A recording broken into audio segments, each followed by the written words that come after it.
C'est depuis la classe de 3e que j'ai ce projet en tête. Mais tu te lances véritablement quand je commence la première année en université. Et là, tu avais quel âge? Là, j'avais 18 ans. Et maintenant? J'ai 23 ans.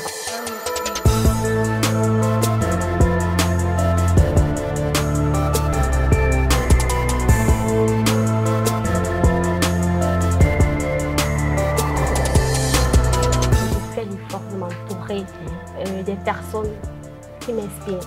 Donc au quotidien, j'écoute des personnes qui font des choses qui m'intéressent. Il y a par exemple Madame Belbijon, il y a par exemple Marc Karine, il y a par exemple Dr Claudel Mbissi, il y a également Karimo, c'est une dame aussi que j'écoute beaucoup.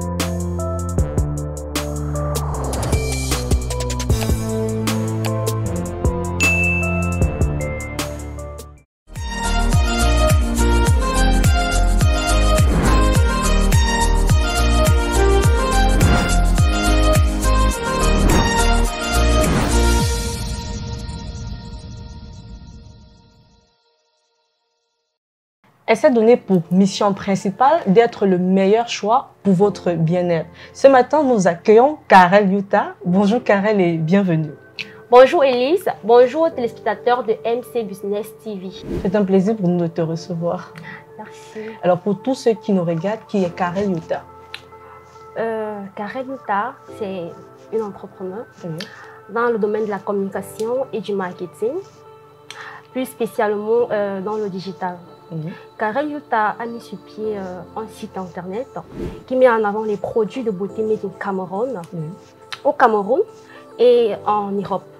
Au Cameroun, nous sommes à Douala et à Yaoundé. En Europe, nous avons le stock en France. Voilà. Karel Yuta accompagne les entrepreneurs dans la réalisation de leurs projets. Karel Yuta crée des sites pour les entreprises. Karel Yuta gère les pages des entreprises au Cameroun et aussi en Europe, plus précisément en Amérique, en France et ici au Cameroun. Et depuis combien de temps elle le fait? Depuis 3 ans déjà. La vente, c'est depuis 5 ans. Depuis 5 ans? Ouais. Et c'est quoi HOP? HOP. Uncheckable Perfection. HOP, comme son nom l'indique, c'est UP. Uncheckable Perfection. Uncheckable Perfection, c'est une perfection inébranlable. C'est une entreprise qui met en avant les produits de beauté au Cameroun et à l'international, dans le but de satisfaire sa clientèle, de faire revivre sa cible en fait. Voilà. Et en tant qu'entrepreneur, pourquoi investir dans le domaine du bien-être? Dans le domaine du bien-être parce que pour se sentir bien dans la vie, il faut être bien dans sa peau. Vous voyez? Je prends un exemple. Si vous avez les imperfections sur votre peau, si vous avez un problème de morphologie, vous serez gêné. Même pas peut-être auprès des gens, mais au fond de vous, vous ne serez pas bien dans votre peau. Donc je pense que pour être bien dans sa peau et pour bien travailler dans ces domaines et tout, il faut être bien, il faut revivre, il faut être en pleine forme, que ce soit sur le plan moral ou alors sur le plan physique. Et le moral aussi est impacté lorsque le physique est impacté également. Ça fait 5 ans que tu es dans ce domaine de l'entrepreneuriat, puisque 5 ans dans le commerce et 3 ans dans le domaine de la beauté.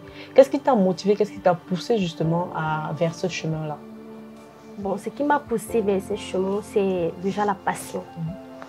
La passion, depuis petite, j'ai toujours eu cette impression-là de vouloir toujours conseiller les gens, même quand je ne vendais pas, quand je voyais une femme peut-être avec des imperfections sur la peau, je partais vers la femme et puis je dis, vous pouvez prendre ça, vous pouvez prendre tel produit, vous pouvez peut-être utiliser telle lotion, je disais n'importe quoi, en fait, en fonction de mes connaissances, bien évidemment.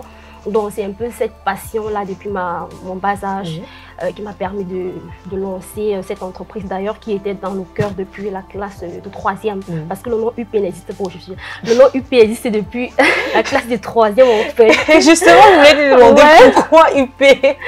UP parce que en fait, UP c'est... Ça me décrit en fait.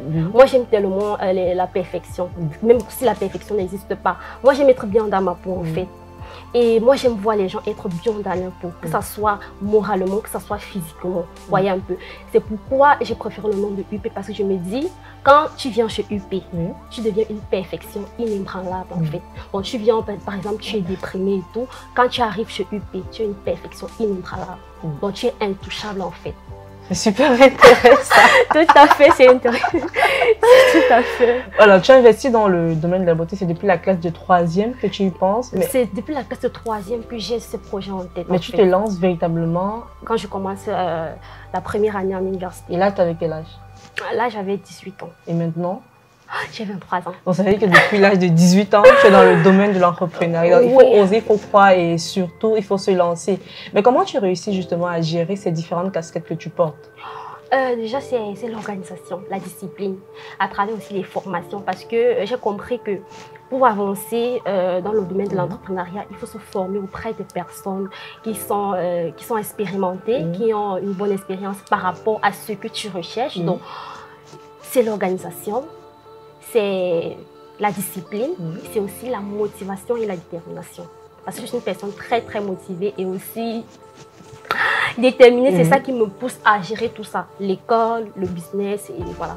Mais où est-ce que tu trouves ta motivation? Est-ce que tu as quelqu'un qui te motive? Est-ce que tu te motives toi-même? Où est-ce que Karen, trouve sa force chaque jour pour se lever et continuer?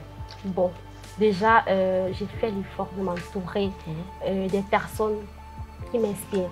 Donc, au quotidien, j'écoute des personnes qui font des choses qui m'intéressent. Il y a par exemple Madame Belbijou, il y a par exemple Marc Karine, il y a par exemple le docteur Claude Mbissi, il y a également Karimo, c'est une dame aussi que j'écoute beaucoup, parce que ce sont des personnes qui sont motivées, ce sont des personnes qui partagent au quotidien l'expérience, qui sont toujours en train de travailler. Du coup, ce sont ces genres de choses que je regarde et aussi mon entourage aussi, mes amis, mes proches, c'est où je trouve ma motivation et personnellement aussi, parce que j'ai une passion, j'ai des rêves, je dois m'y mettre pour atteindre mes objectifs et réaliser tous les rêves que j'ai en tête en fait. Mais est-ce qu'aujourd'hui au Cameroun principalement, on peut nourrir sa famille grâce au bien-être? Est-ce que c'est possible de payer ses factures, gérer, pour ceux qui en ont des enfants, de gérer toute une famille grâce au bien-être, pour ceux qui sont dans ce domaine précisément? Bien évidemment, on peut gérer sa famille grâce au bien-être. Tout, comme j'ai dit depuis, c'est l'organisation, c'est la discipline. Parce que pour moi, la réussite sont ces deux trucs. L'organisation et la discipline. Bien qu'il faut être motivé, on peut bien nourrir sa famille. Si on commence à travailler, on se donne des objectifs, on est discipliné et puis quand on se sent bien dans sa peau, on travaille de mieux en mieux. On peut faire quelque chose de 5 heures de temps en 2 heures de temps parce qu'on est bien dans sa peau. On va vite en fait. Donc on peut facilement nourrir sa famille et avec le bien-être en fait. Et quelle est pour toi la plus grande qualité d'un entrepreneur? Toi, en tant qu'entrepreneur, quelle est la plus grande qualité qui déjà t'est décrite toi-même? Alors, il y a la détermination. Pourquoi? La détermination parce que si tu n'es pas déterminé, tu ne peux pas aller jusqu'au bout. Il y a la passion, l'amour, l'envie de faire les choses et bien le faire, donner le meilleur de soi. Même si tu n'es pas capable de le faire, mais tu donnes quand même le meilleur de toi. Et aussi, il y a la rigueur. Donc, il faut être envers soi-même. Et la persévérance, en fait. Il faut persévérer. Donc, c'est un peu lié à la détermination. Quelle est donc la particularité de Hop? La particularité de Hop, c'est que Hop fait le meilleur choix pour la population, en fait, pour sa cible. Voyez un peu.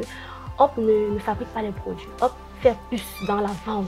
Donc, c'est-à-dire, Hop se limite juste à faire le choix des meilleurs produits au Cameroun pour proposer aux clients. Voyez un peu. Et Hop se comporte comme l'entreprise qui a créé le produit. Parce que Hop maîtrise les produits qu'elle distribue. Hop prend la peine de conseiller, d'accompagner la clientèle jusqu'à satisfaction. Parce que c'est d'abord ça. Hop sélectionne déjà le meilleur pour offrir. Pour offrir, voilà. Pour aussi, en fait. Comment donc vendre en ligne pour tous ceux-là qui nous écoutent, qui ont besoin des astuces, qui savent comment s'y prendre, comment, puisque tu nous as dit que tu es une grande conseillère. Oh. Pour vendre en ligne déjà, il faut maîtriser l'outil. Il faut maîtriser par exemple Facebook, l'outil de publicité Facebook. Il faut maîtriser le copywriting, comment rédiger les bons textes pour mettre en avant ses produits. Il faut se former, parce que vous ne pouvez pas vendre si vous n'êtes pas formé. Même si je vous dis que faites comme ça, créez, commencez à publier, non. Il faut connaître comment s'y prendre, avoir une ligne éditoriale par exemple sur une page Facebook, avoir une ligne éditoriale, publier, connaître, faire la publicité avec l'outil Facebook. Voilà, donc ça, il y a tellement d'astuces en fait, tellement. Et puis je ne peux pas le dire comme ça, même si je dis comme ça, ça ne va pas trop aider. Je vais par exemple dire, pour mon cas, je vais par exemple vous dire, ok, il faut peut-être créer une page, il faut avoir un site internet. Ça ne suffit pas, il faut créer, il faut savoir manager. Il faut se former aussi. Tout à fait, donc il faut se former, c'est très important, très important. Alors de 18 à 23 ans, quelles sont pour toi tes 3 plus grandes réalisations? De 18 à 23 ans, mes plus grandes réalisations.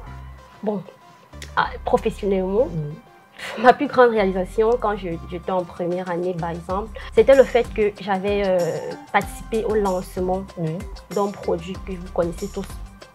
Le produit Compal naturel de BVS. Donc, je travaillais en agence, donc j'étais stagiaire à App Event, une agence.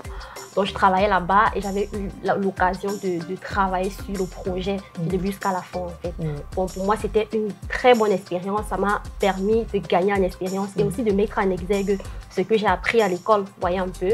Et par la suite, ma plus grande réalisation aussi, c'était dans une agence de communication toujours et marketing à Pulse Afrique, où j'ai appris le marketing en fait. C'est là-bas que mon amour encore pour le marketing a grandi parce que quand je faisais la première année, c'était deuxième année, c'était beaucoup plus la communication. C'est quand j'arrive là-bas que je commence à faire beaucoup de marketing. Donc marketing, c'était le marketing et franchement les réalisations qu'on avait eu à faire. Par exemple, on avait monté un projet, on avait lancé un projet d'immobilier. Donc, ce projet m'a permis aussi de gagner en expérience, de mettre en avant mes compétences, d'aller jusqu'au bout en fait. On travaillait, on proposait des plans, par exemple les plans de communication, les plans marketing et aussi on implémentait le projet directement. C'était vraiment passionnant. C'était vraiment passionnant. Et aujourd'hui, ambition, tu es allée et comment te vois-tu dans 5 ans? Donc déjà dans 5 ans, où je me vois, c'est déjà que le site Uncheckable Perfection, dont les gens, ça doit être un peu de partout. Donc déjà c'est partout, donc je dois avoir les stocks un peu de partout, comme par exemple en Amérique, vous voyez un peu, et au Cameroun davantage avoir assez de stock. Donc c'est ça, parce que pour moi la vente c'est le stock. Quand j'ai le stock, je peux vendre partout. Et déjà même on l'a pas dit à nos téléspectateurs, tu as réussi à vendre déjà en Amérique, oui, au Cameroun. Tout à l'heure même je venais d'expédier, j'ai expédié tout le temps à Amérique. Bon, avant d'arriver à l'émission, tu es d'abord allé expédier. Oui, avant d'arriver, je suis allée expédier parce que je devais voir mon transiteur. Donc j'avais rendez-vous avec lui, il fallait bien que je remette au paquet. Ok. C'est dans ça, bon, est-ce que je dois venir? C'est important. Oui, et maintenant, côté communication marketing, j'aimerais davantage gagner, me former, parce que pour moi c'est important la formation, me former, faire des séminaires à l'étranger, dans des séminaires internationaux. J'aimerais bien le faire et pour accompagner les grandes marques, parce que c'est mon rêve, accompagner les grandes marques à l'international en fait. Alors on va terminer avec, avant de conclure, avec 2 astuces pour tous ceux qui nous regardent. Comment identifier son client idéal et aussi comment vendre en Europe en étant en Afrique. Ok. Pour identifier son client idéal, déjà, il faut maîtriser son produit. Donc, il faut maîtriser son produit. Et quand vous maîtrisez votre produit, vous devez maîtriser votre cible. Vous devez savoir que c'est qui est ma cible en fait. Donc, le client prototype, c'est qui mon client prototype qui est susceptible d'acheter mon produit. Quand vous identifiez ça, vous allez faire la collecte des informations sur votre cible. Donc, vous allez savoir peut-être ma cible, c'est peut-être une dame, une dame de 20 ans, 18 ans, c'est pas 50 ans. Par exemple, elle aime voyager. Elle aime voyager, elle aime aller dans des endroits chics. Donc quand vous avez toutes ces informations-là, ça va vous permettre de mieux structurer votre communication et identifier votre client idéal. Et c'est par rapport à votre client idéal que vous allez mieux vendre votre produit parce que vous allez vous focaliser sur votre client idéal ou alors votre client prototype. Et la deuxième astuce justement, comment vendre en Europe en étant en Afrique? comment vendre un livre en Afrique? Il faut passer par le site internet et aussi votre page Facebook. Donc, structurer votre communication. Avoir une ligne éditoriale qui s'adresse à la diaspora et sur votre site internet ou alors sur votre page Facebook, Instagram et tout ça. Donc, avoir une communauté et essayer vraiment de faire une communication pour vous adresser à ces personnes, à savoir où les trouver en fait. Généralement, c'est dans un site sur Google ou alors sur Facebook. Orienter une communication parce qu'on ne les trouve pas comme ça. Il faut orienter une communication vers eux en fait. Et pour terminer justement l'émission, quelle est l'empreinte que Karen souhaite laisser?